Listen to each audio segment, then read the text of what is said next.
अच्छा दिनै जों कसुगाव ब्लक कमिटि बिपिएफ बेनि सिङाव थानाय गासैबो दा जोंनि प्राइमारिफोरनि दैदेनगिरिफोरखौ लानानै बे दानि फैगोन बिसायख'थिनि थाखाय जों प्रसार अभियान खालामनो गामि गामि थांनानै जोंनि बिपिएफनि बिजाथिनि सोमोन्दै बुंथिनो आरो भट बिनो थाखाय बे कमिटिखौ दिनै गठन खालामनाय जादों।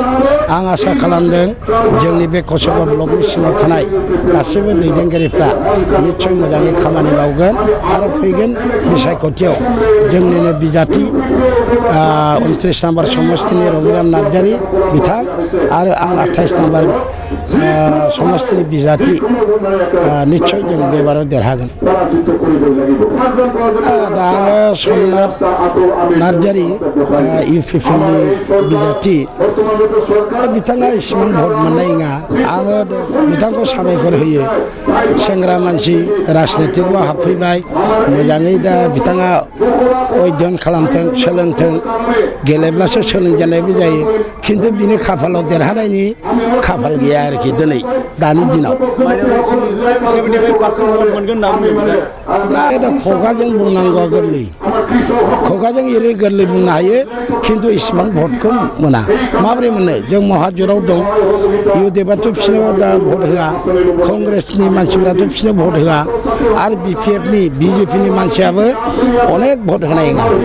बिजेपि बिसोर एलायन्स जादोंब्लाबो बिजेपिनि अनेक कर्मिफ्रा इउपिपिनि सायाव खुद्द बोराबनाय दं गतिके बिसोरबो निस्सय अनेक माबाफ्रा बिजेपिनि सदस्यफ्रा बिजेपिनि कर्मिफ्रा बिसोरनो भट होनाय जोंनोनो भट होगोन।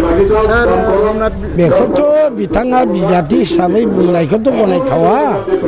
रायजो राजाफोरनाव सोंब्लानो जाबाय लामा लांगोआव 15 बोसोरनि सिगां मा अबस्था दंमोन जे माने अनुस्थान प्रतिष्ठान मा अबस्थामोन जोङो हाब्रु गानाङोना गानाङामोन। दा जायगा जायगा माथो रिजार्भआवथ' फिस जाजोब्बाय जायगा जायगा जाजोब्बाय बानायगासिनो दं।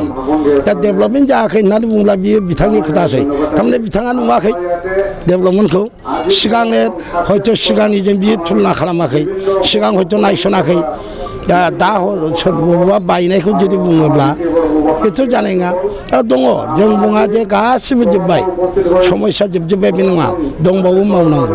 गतिके बाखि थानाय खामानिफोरखौ जोङो मावलांगोन आरो मावलांनो थाखाय आं बिबानखौ लागोन।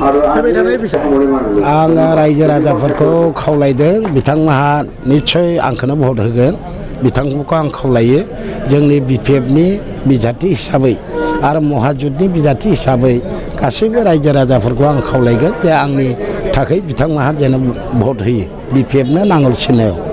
ओमफ्राय बिथांमोननि जेखिनि समस्या बे समस्याफोरखौ जों हदाय क्रमे जों बेखौ समाधान खालामनो थाखाय सेस्था खालामगोन।